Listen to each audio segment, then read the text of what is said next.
Back again, Hobson. Call me John. Plenty of other places round here to drink. I like to drink here. The boys and I have been talking. Really? We've had just about enough of you. And the rest of Blagg's men loitering about town. The place is overcrowded. Not much I can do about that. How about you leave? It's not up to me. You know that. King's orders. Alright. How's that, Miss Smith? Just fine. Pretty little thing, eh? Sure. Awful shame she's not courting a local chap. That's enough now. Good looking girl like that, she could do far better. I said enough! John? What is this? Oh, nothing for your delicate ears to worry about, Miss Smith. Alice, get Francis. He's asleep. Wake him then! I'm awful sorry, John. What? I just can't have that nice girl marrying a dirty, scum-licking varlet like you. Leave it, Harris! Good night, Hobson. John! John! Ah, leave him alone! Oh God. Come on.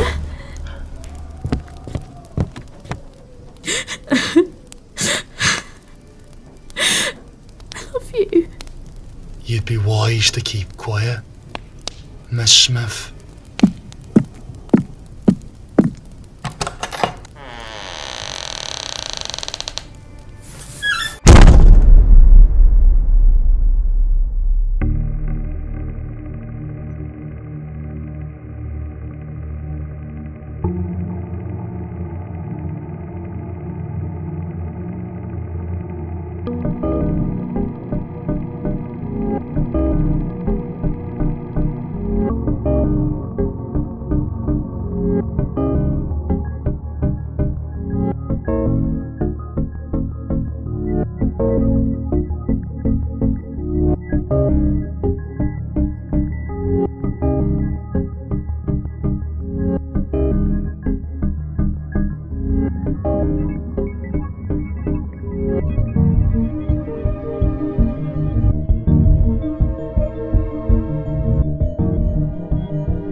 Good evening. My name's Edward King Thompson, and welcome to another video. For several months now, I've been researching the historic hauntings and legends which surround the George Hotel in Wallingford, Oxfordshire. The building has a surprisingly dense collection of stories and a richly layered history which dates back to the Norman Conquest and perhaps even earlier. It was first opened as a coaching inn in 1517 by Geoffrey and Elizabeth Bainton. At this time it was known as the George and Dragon. The Historic England listing of the George states that the building is Tudor, which would roughly correlate to the 1517 date mentioned on the George website. Interestingly, the website also states that the building is thought to have been the dower house for Wallingford Castle. Presumably this would have been a different building on the same site, as the current structure is clearly designed as a coaching inn. Matters are further complicated by John Richardson's book Strange Tales from Oxford and Shire, in which he explains that the hotel dates back 9 centuries to the time of William the Conqueror, who incidentally also commissioned the building of the castle in the year 1067.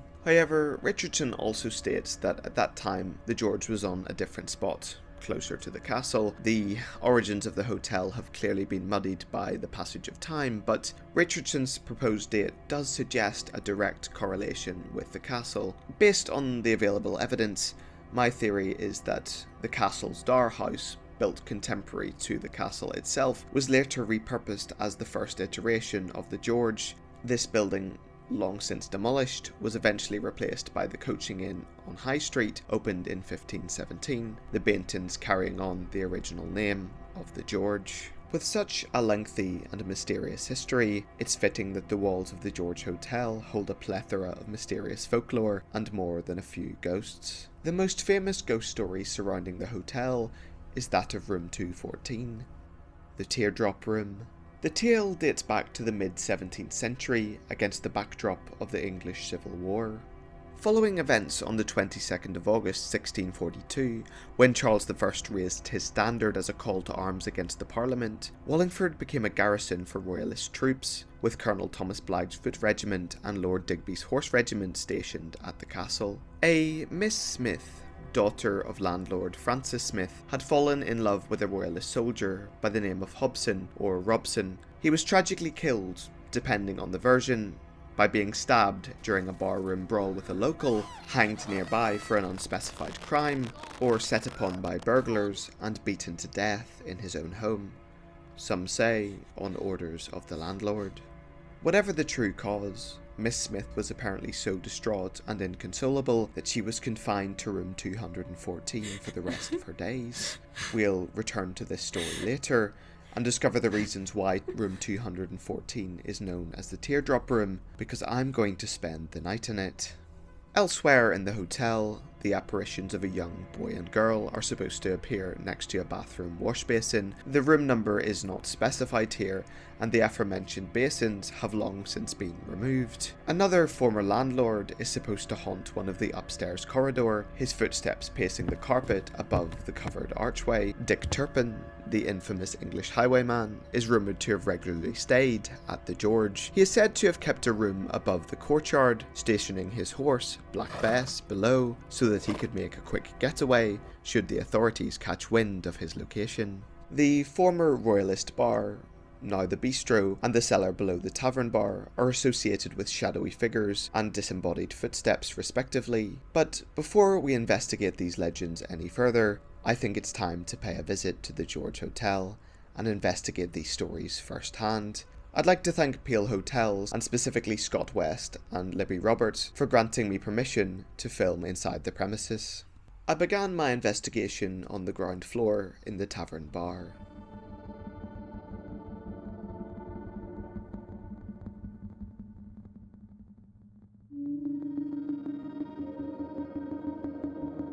And here we are in the tavern bar, where the infamous brawl between Henry Robson or Hobson, the soldier, and the local man of Wallingford apparently happened.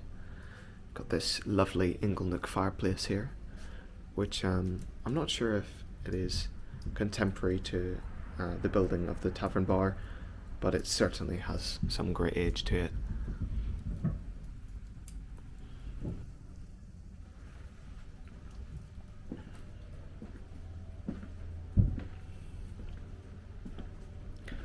You can see the bar is split here with this T-shaped pillar in the middle, and we are actually directly below the fireplace of the haunted room 214.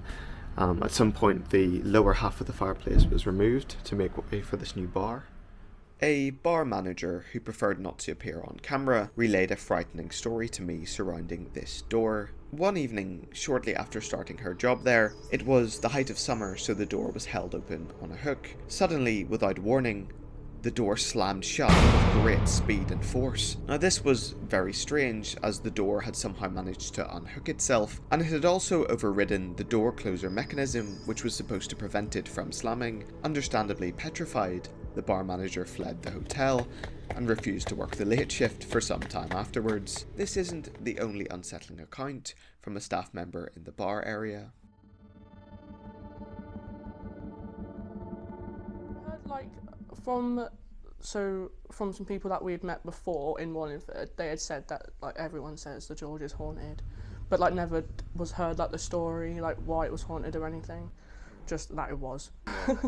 So the first one was I was on the bar and I was literally just cleaning like in front of the bar, and Ashton was in reception, and I've just out the corner of my eye I've like seen something, so I've like looked and like seen it again, just like blonde hair just running from, because obviously with the bars like here it's like just above eye level, like the head and blonde hair just running behind the bar. So you can only see like just a little bit. Yeah, exactly. But it was like flying and then just disappeared.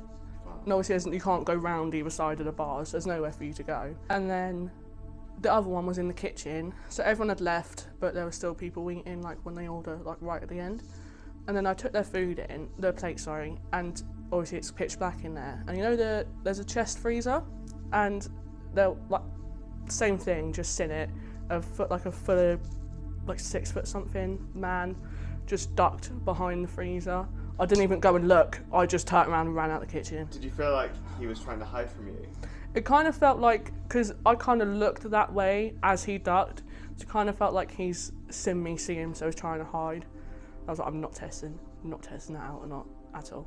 So obviously, three people have seen like a little girl with blonde hair. Yeah. In your opinion, do you think that everyone saw the same person? I think maybe, because how my mum has described it to me, like the hair was exactly the same as how it was when I'd seen it, but then someone else had said it was like a lot shorter and it was a lot darker. Final question. After everything you've seen, do you believe in ghosts? I did anyway. I always have.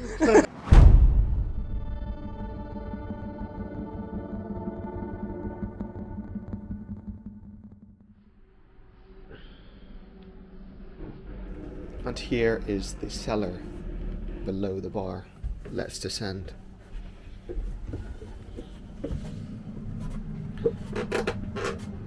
And moving in underneath to the cellar here.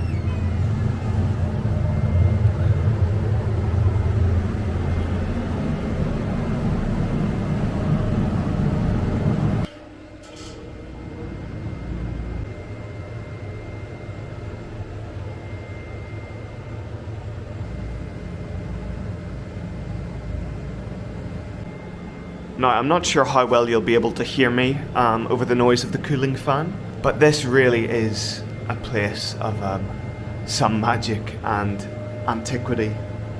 And just look at this arched ceiling here. Really, really atmospheric. And I'm not sure if it comes across on camera just how small this room is, but I can't stand up in here at all. Now, possibly the most interesting thing in this room lies at the back wall here. And I'm not sure again how well it will come across on camera, but if you look here you can see this kind of line in the wall. It's very hard to see. There's also brickwork up here which forms a little arch across the top, and to me at least this appears to be a small bricked up doorway. This place reportedly has a connection to the castle, at one time being the dowry to the castle, so it doesn't seem altogether unlikely that there may have been at one time a medieval underground tunnel here. To find out more about the legends of the tunnels under Wallingford, I spoke to Nick Shepherd, author of The Tunnels of Wallingford. Nick was raised in the town, but has lived in Canada for many years, so we spoke over Zoom.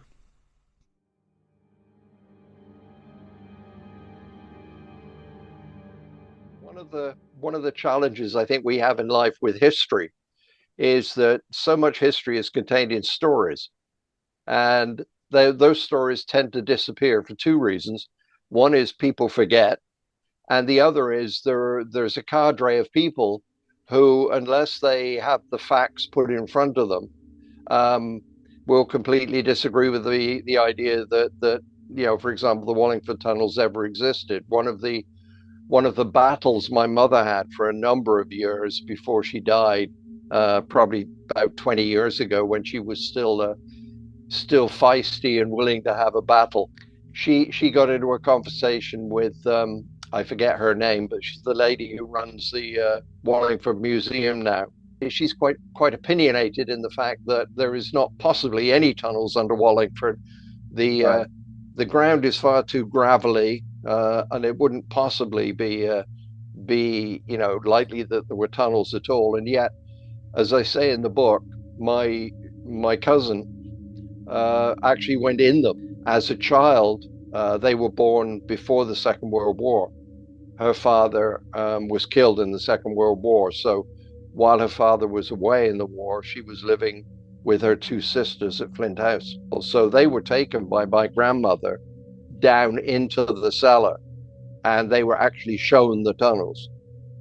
And I remember when I was a child, I don't have a lot of memories of living in Flint House, but I do remember, pardon the expression, it scared the shit out of me, that place. It really did. My mother, I remember she always forbade me to go down into the cellar because of the tunnels were there. I mean, she told me the tunnels were there, but I was never, ever to open the door and to go down there. The idea of the book really came from the fact that, maybe there is, maybe there isn't, which is why I titled it the way I did. But the fact is, there are an awful lot of stories that have been handed down over the years about the potential of tunnels under Wallingford. I mean, stories of friends who have talked to contractors who did work in some of the cellars under some of the stores, like Beasley's, which is next to where the squash club is now. And there was a contractor who said quite clearly, there is an archway down there, as a bricked up archway, which is clearly the beginning of a tunnel. You've got to put it in perspective, and this is the thing that where my disagreement with the lady that runs the museum would be, is that yes, there is a lot of shingle, there is a lot of gravel in the underneath the surface in Wallingford, but if you consider how deep these tunnels would have been, because you've got to go down into the cellar of Flint House. Yes. So you're already probably 6 to 8 feet below ground level. Mm-hmm. And apparently the passageway then sloped downwards as it went down towards, sort of heading towards the castle. These weren't tunnels that were potentially built, 5 or 6 feet deep. These were tunnels that could have been 15, 20 feet deep. So you surpassed that kind of fragile gravel layer, in a sense. Yes, exactly. I think so. One would be suspicious, the fact that because of the age of the George, and the fact that it was sort of a watering hole for many hundreds of years previously, that it would naturally be a place that might have a connection. I mean, it doesn't surprise me at all, because again, the location would be perfect. I mean, when you say about the height of it, 4 feet, remember that I think in a lot of cases, if it's like Flint House, probably the access points would have steps. If you imagine, if you took that brick wall away, you'd probably have 3 or 4 steps going down into the tunnel. I've heard many sort of conflicting ideas about what the purpose of these tunnels might have been. Of the ones you've heard, are there any that you find particularly compelling? My view is that they probably date more to the 13th, 14th, 15th century, where they probably relate to the access for religious versus political purposes. One of the principal tunnels, which is why the Flint House one is interesting, is between the priory and the castle. Yes. Because obviously the castle had its own chapel, and very often there were connections between the church, the parish churches, and the castle itself. One of the scary tales that was told was that there was a young lady who lived in the castle, and there was a suitor who lived in the priory. Okay. And the young lady's father and the suitor's father heard out about this, and they didn't want this relationship continuing. Mm-hmm. So apparently, the one who lived in the priory, when he knew that the young man had sort of entered the tunnels to go to the castle, he sent a runner to the castle to tell the girl's father, and they blocked up the tunnel that end. And then the end of the priory was also blocked up. So essentially the individual was captured in the tunnel. And the rumor is that when they did unbrick the tunnel originally and access the piece under Flint House, there was a skeleton found in the tunnel. But if you look at the British religious history, even before Henry VIII, there was a lot of collaboration. I mean, all of the wealth was either owned by the church or the landed gentry. And the fact that there were like 14 churches in Wallingford might suggest that there was really a thriving sort of underground history. One of the questions I've never bluntly asked any of the people in Wallingford is if we have all these obvious bricked up archways, why hasn't anybody explored it? Surely without even taking the brick walls, surely somebody could put some sort of penetrating radar on those bricks and look through to the other side and see what was there. It just seems to me that there's so many unanswered questions. Yes. And there's so many possible ways to answer those. I mean, even as simple as drilling a hole through the masonry and putting a camera through. Yeah, you know, absolutely. It's not a big deal. I don't know that like there are that many people who have the curiosity about it. I think for a lot of people, the buildings that they inhabit every day, they just take for granted because they've always been there, and they have more current things to worry about in the day to day. I think that's true. I think there's almost an intellectual pushback on the natural curiosity, because I think it's sort of the almost a scientific experimentation. There are so many people that say, well, I mean, like they did in the past, the world is flat. Well, prove to me it's not. How many people have the curiosity or even care to prove that point? Very true. And I think you're right. I think we're in that situation that we've not only got a limited number of people with that curiosity, you've also got a number of people in fairly influential positions that if you tried to exercise that curiosity, you'd get a bit of pushback.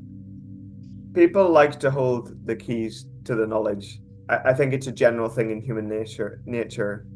We have this ego where if we've spent a lot of time researching something and we've come to a conclusion, we want other people to come to us and find out that truth. And we don't want people like prodding holes in it. I think a lot of people, they feel like it's an attack when really it is how we move forward fundamentally.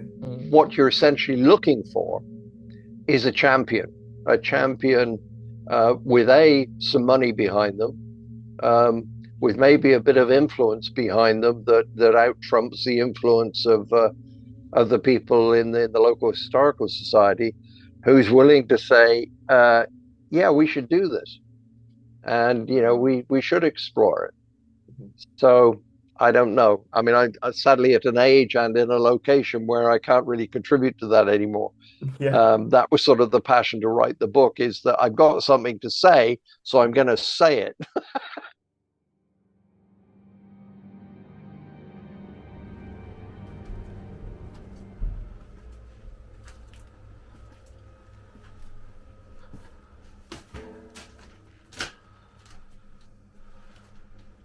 There is one more small paranormal story reported down here in the tavern cellar. It is said that Many centuries ago, a landlord reported what is known as delayed echo phenomenon. In the time before a beer pump was invented, the bartender would have had to go down into the cellar with a jug in order to manually collect the beer and bring it back up to the customers. And it is said that the landlord would uncork the barrels, take out the beer, recork them, and then exit the cellar. When he left, however, he could hear himself again shuffling around inside the cellar, uncorking the barrels, the beer dribbling out, and corking them back up again. A delayed echo.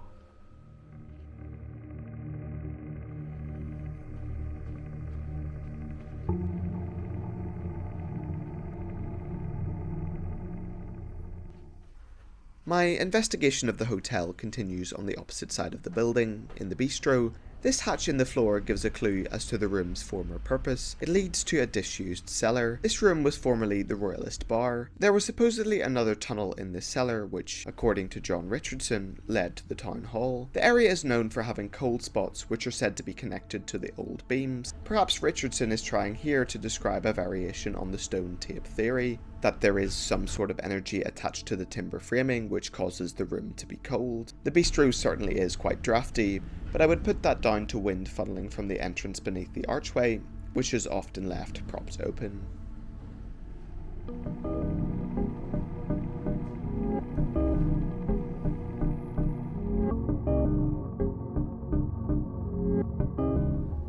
This is the Sir John Hedges rooms, which is the main function room of the hotel. And this was formerly a privately owned supermarket back in the 19th century and possibly even before that. I'll see if I can find a photograph. But it's over in this corner here where a staff member claimed to see the apparition of a little girl about 10 years old. And if you can imagine, the room was as dark as it is now, or darker because this was at night time, then that thought is absolutely terrifying.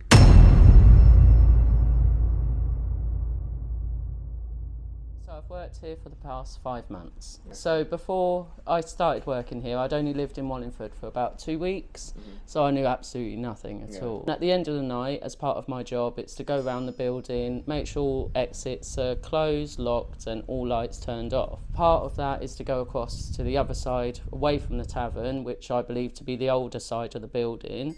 And when I was going through my usual checks, I opened the door into a function room. And in there, as I was about to walk into the room, I've looked up, and in the corner of the room by the fire door, from what I could see, looked like a little girl stood in the corner. She wasn't looking at me. I've seen her, obviously see straight away that wasn't a normal little girl, and just backed out straight away. She didn't seem to notice you at all? Not at all. Not at all. But then a couple of days later, after I'd already said to my boss, I will not go in there anymore. I'll make sure it's all closed before it gets dark and then no one goes in there. I was walking through the kitchen, and as I've gone past the door to the same function room, which has glass in it, I could see from my peripheral vision that she was stood on the other side of the glass looking into the kitchen. So, as crazy as it sounds, I kind of believe she knew I wasn't going back in there, so she came closer so I'd see her. She looked solid because she was in the distance, so I couldn't see anything through her, or like how people say, oh, you know, you hardly see her. It wasn't anything like that. She looked like someone had just left their 8-9-year-old daughter in the corner of the room. But because she was stood in the dark, because of the way she stood and she didn't move, she didn't look to me, I could feel that it wasn't a normal child, which is why I left. Do you believe in ghosts? Yes, 100%. 100%. I feel throughout all of my life I've had little experiences that have tipped me in the sense that I definitely believe as opposed to don't believe. I'm not a religious person, so religion doesn't come into it, so it's just purely on my experiences, and on my experiences like this one, it only confirms to me that they're definitely real. There's a common theme emerging here. It seems as though every area of the hotel has at least one paranormal account attached to it. Strangely, the new bedrooms, built only in the 1980s, seem to be no exception. I spoke to former staff member Alice Roberts, who experienced something utterly bizarre while staying in one of these rooms overnight.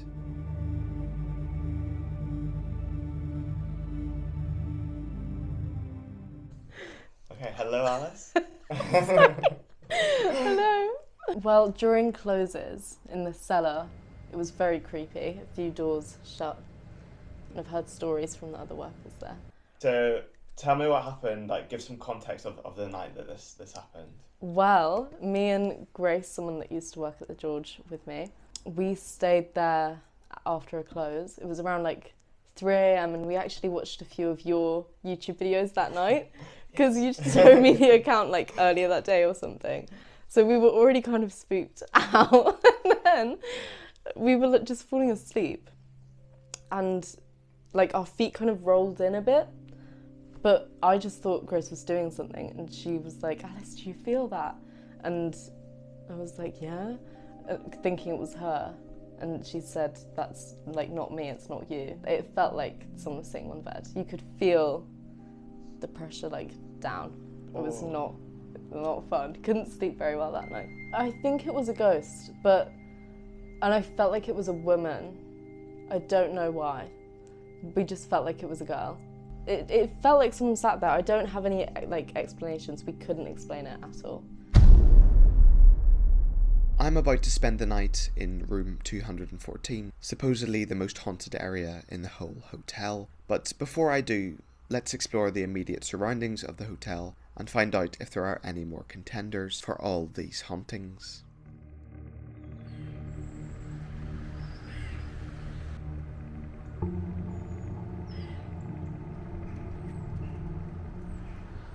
So I'm standing here in the centre of Wallingford Castle Gardens. You can see this very gentle valley that still runs all the way around the edge. That at one time would have been the moat. Just behind me here is this interesting little set of doors, which presumably were some kind of cold storage or refrigeration, or perhaps just general storage. And I assume they would have been attached to one of the castle buildings at one time. Now I don't know about you, but the size and shape of this door looks very similar to the one in the cellar of the George Hotel. And I just wonder, is this one of the outlets for the tunnel system? And this one here, I mean, this is surely proof that gnomes are real. Gnomes confirmed. Little throwback to the Crawfordsburn gnome encounter for my hardcore fans out there. But then again, another part of me says that if this really were the exit to one of the tunnels, surely it wouldn't be no mystery as to whether they exist or not. And presumably these have been gone through in recent times because we have this relatively modern iron door on the front here. Perhaps something is still stored in here to this day. During the 19th century there was a Victorian mansion at the top of this hill built by John Hedges. It's his son, Sir John Hedges, whom the function room at the George Hotel is named after. And Sir John Hedges, in his lifetime, demolished the Victorian mansion and wanted to develop it for real estate. And when that proposal was rejected, he then donated the whole of the castle and gardens to the Wallingford Town Council. And that is who it belongs to this very day. Beyond this fence ahead of me are the castle meadows. It's worth noting that at one time Wallingford Castle was on the scale of Windsor Castle, both in terms of its size and political importance. So this whole area of land in front of me was once part of the massive castle. Wallingford, of course, historically was a very significant crossing point on the Thames. The nearest other bridge at that time was in the centre of London.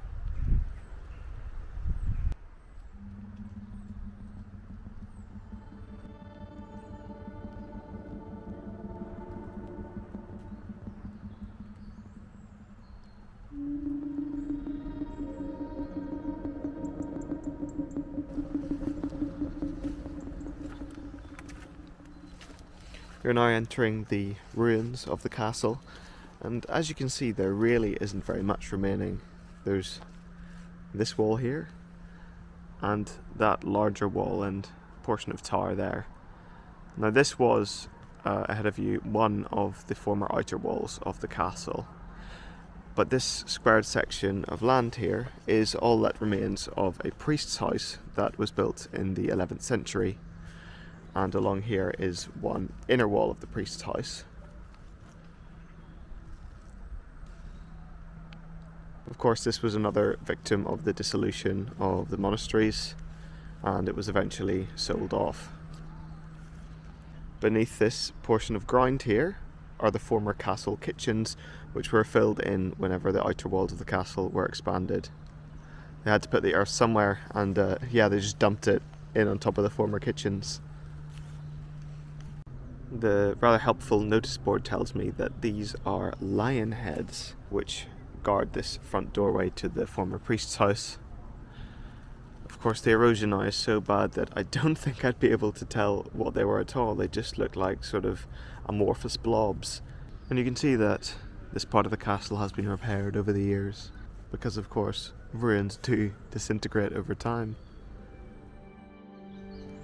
And over here, just behind the George Hotel, we have the churchyard of the former Church of All Hallows. Its priests were once supplied by the College of St. Nicholas, which was over in the castle grounds over that wall, but that was dissolved in 1648. And you can kind of see this sloping holloway down the middle of it. So supposedly this was the old line of Castle Street, which is just over there to my left. But whenever the castle was expanded during the 13th century, that road was replaced and shifted all the way over. It's a very eerie place, and there are still, of course, many headstones and tombstones visible over there. So perhaps we have some more candidates for the apparitions that are appearing in the hotel. The history truly is incredibly layered at this location. There are just former sites on top of former sites on top of former sites. Passing this open piece of land always gives me an eerie feeling, especially at night when you can just make out those headstones among the trees. Just taking a little walk through the churchyard. Despite its proximity to the road, it really is very tranquil and peaceful here. I've wandered through a lot of graveyards, churchyards and cemeteries during my time investigating on this channel, and I always get that sensation when I walk through them.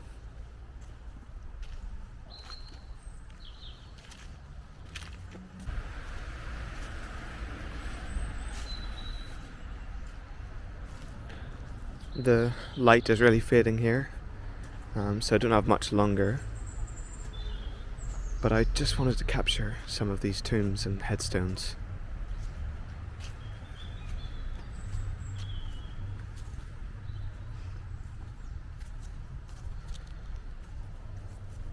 Still have, of course, some very ancient yew trees, which would have been placed here to ward away cattle and sheep whenever this would have been entirely surrounded by farmland, which really gives you an idea of how old this land is, considering how built up the surrounding area now is.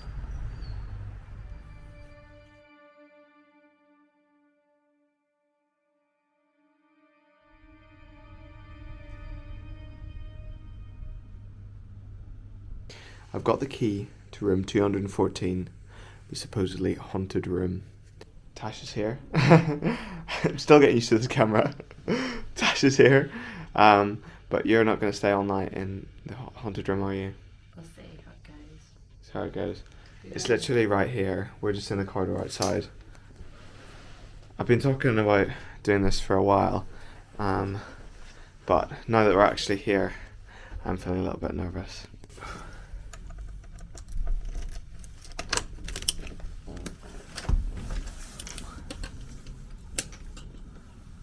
Oh well, the bed is very nice. It's huge. And here are the teardrops. It's behind this like glass pane.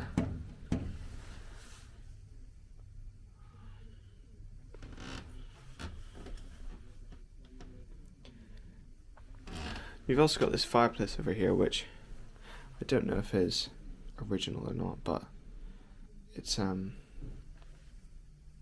certainly very, very old. I imagine the brickwork is newer than the 1500s. But it's, yeah, definitely got some age to it. You got this strange little carved out table. I imagine there's some antiquity to that as well. It is noticeably colder in here than Tasha's room. Your room was nice and warm, wasn't it, when we went in? It was. The radiator is on. The radiator is on. It's just... It is warm. It's not cold. Like It's not cold, but there is just a slight chilliness to it. There's a weird buzzing noise coming from the light.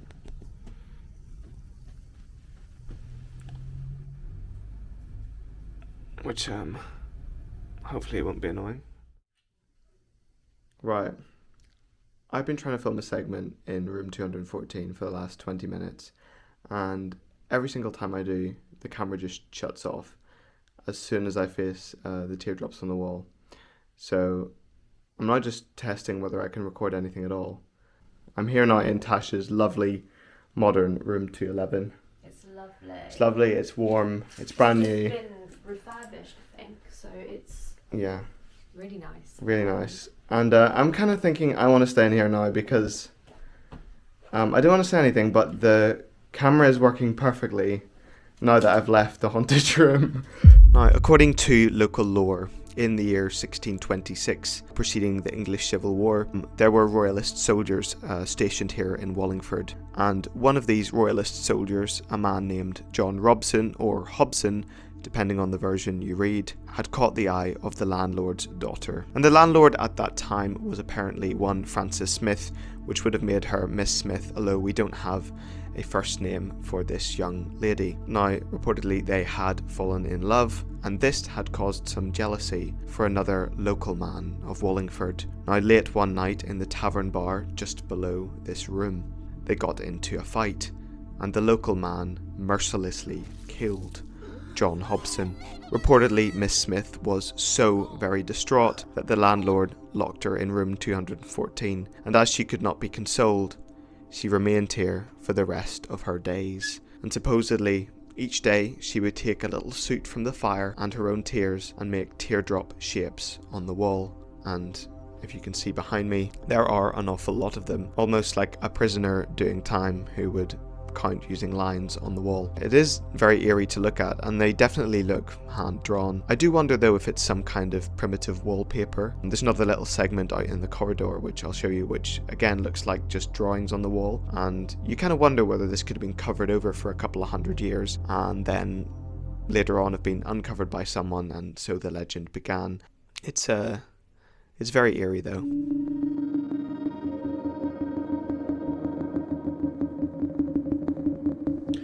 So, I've probably been here for about an hour now. Tasha's gone back down the corridor to her room, so I'm kind of, on my own in here for the first time. There's definitely an atmosphere to this room. I'm not sure if it's just the sheer age of the place, the kind of objects in the room that are kind of out of time, whether it's just the reputation of it being haunted, or something else. Perhaps there's quite high levels of EMF in here, which can cause you to feel on edge. There's certainly a really loud buzzing coming from the light above the door. I've decided not to bring any equipment with me tonight, and to just kind of go into this with my eyes and ears and, well, the rest of my five senses, because all ghost stories are based on one of the five senses, or multiple of them. In fact, the more senses you have, the more compelling the story becomes. I think if anything untoward and strange is going to happen, it's going to be far more compelling if I witness it firsthand.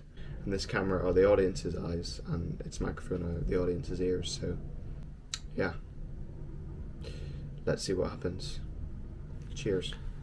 This light is just like buzzing and buzzing. And I wouldn't say it's creepy, but it does kind of give this atmosphere, just this kind of humming drone. And you got this, I don't know, wardrobe which looks like a vampire or Frankenstein is about to walk out of it in the middle of the night. That's going to freak me out, just wondering if these doors are going to move. Let's check out the bathroom.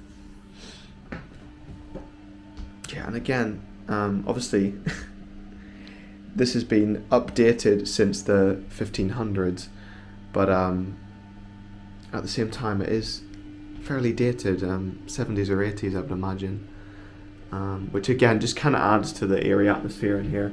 Now this room is actually getting refurbished at some point in the near future, hence why I decided to do this now. There is, of course, the legend that Dick Turpin used to frequent this hotel. Well, I think if there is one room that he might have stayed in, it would probably be this one, 213, which directly faces out over the courtyard.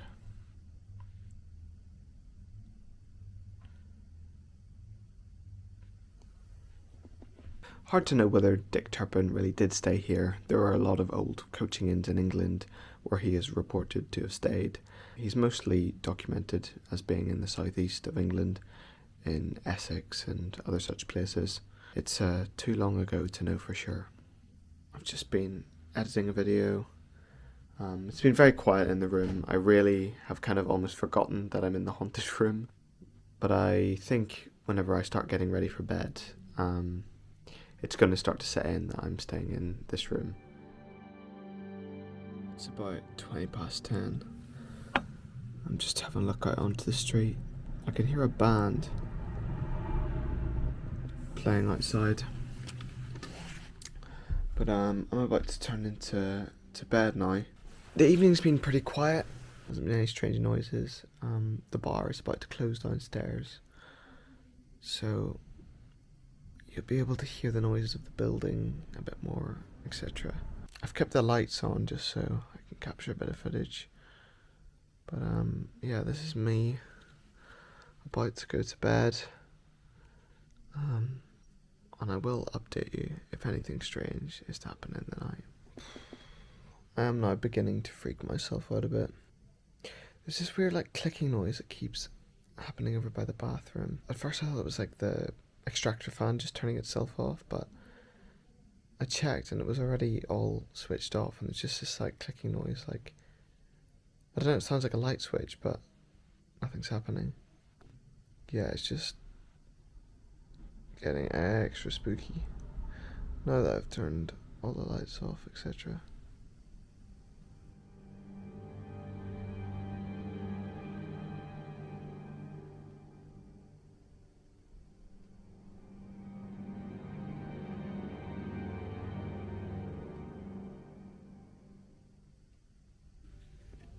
Don't know if you can hear this.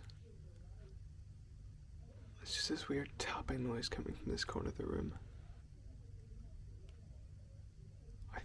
I want to say it's the pipes expanding and contracting. There's like two pipes just there. You probably can't even see it. Anyway, I still haven't gone to sleep, if you couldn't tell. Yeah, my mind's kind of getting the better of me, unfortunately. But the fact is, I've got to be up early in the morning, so yeah, I'm gonna try and turn in once more. Oh, good morning. Well, I slept completely fine. Didn't wake up once during the night. The most terrifying thing is how dry my lips are, because it's freezing outside. I've got both the radiators blasting, and my lips are like the Sahara Desert, so I need to find some Vaseline very quickly. Nothing else strange in the night. Those same noises that I described last night continued on through the night. Apart from that, no sign of Miss Smith, the ghost who's said to haunt this room. No sign of any other strange things at all.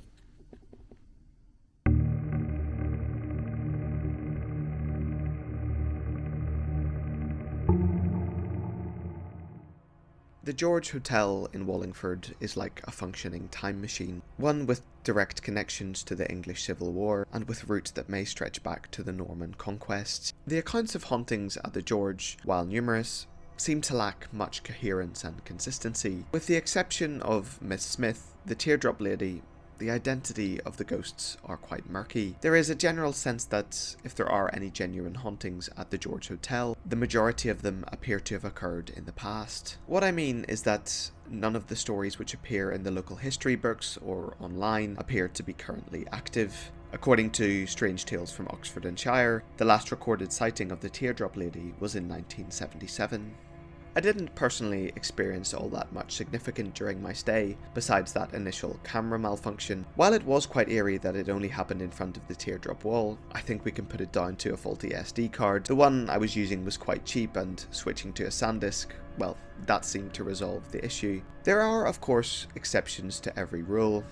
And that brings us on to the recent sightings of the little blonde girl. The 3 appearances of the apparition were seen by a total of 4 separate staff members, and the details described are surprisingly consistent. All 4 described seeing a girl of about 10 years old, with blonde hair and wearing period clothing, and 2 of the witnesses described this clothing as a yellow dress. This is very interesting, accounts which corroborate each other. There is, of course, the possibility that this little girl, who was described as solid, was simply a real person. However, the context in which she was sighted makes this rather unlikely, in my opinion. The sighting in the function room occurred very late at night, and the witnesses in the bar described the girl as disappearing into thin air. Add to the fact that it seems quite unusual that a 10-year-old girl would be allowed to roam a hotel freely, especially a public barroom, and these sightings begin to become more unusual. Biologist Ben McAnoy, whom I spoke to about these accounts in our most recent long-form discussion, had this to say about them. You know, even in terms of you saying, you know,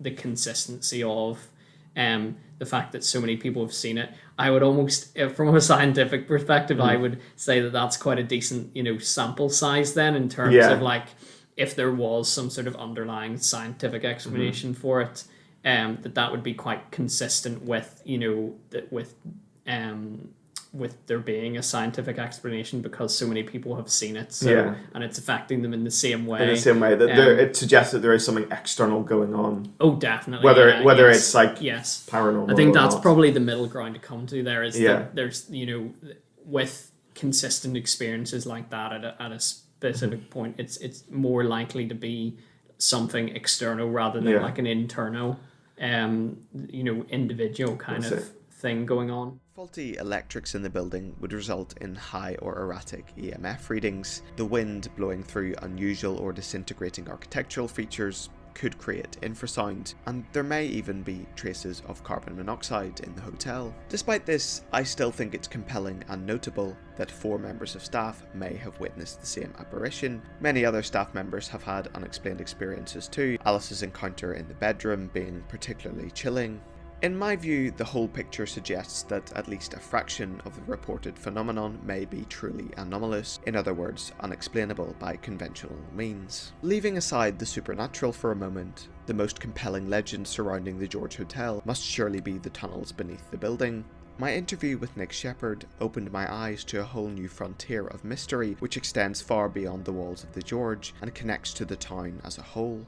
The evidence is copious and fairly convincing, from historical mentions to countless first-hand stories from Wallingford residents, and then of course there's those bricked up doorways, one of which I've seen with my own eyes. The tunnels also make sense from a historical perspective, if they do indeed exist, and date from the Middle Ages as Nick Shepherd suggests. They very well could have been used for the purpose of concealment, especially in a time when the punishment for practicing the wrong religion was merciless and brutal.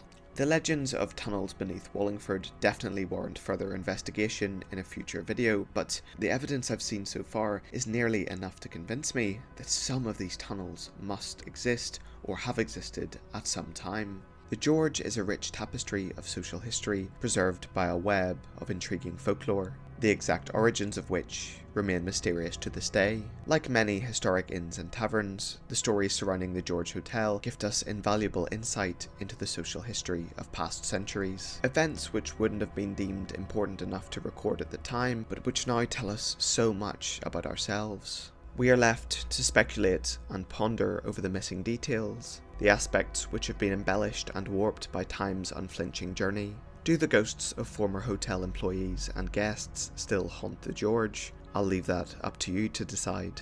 But these stories should haunt us. They are a reminder of how easily we can let history slip between our fingers, like a fine sediment, allowing it to be rewritten to satisfy our own egos and desire. But the old adage remains poignant. If we forget the past, we are surely doomed to repeat it. Thank you very much for watching. and I'll see you next time.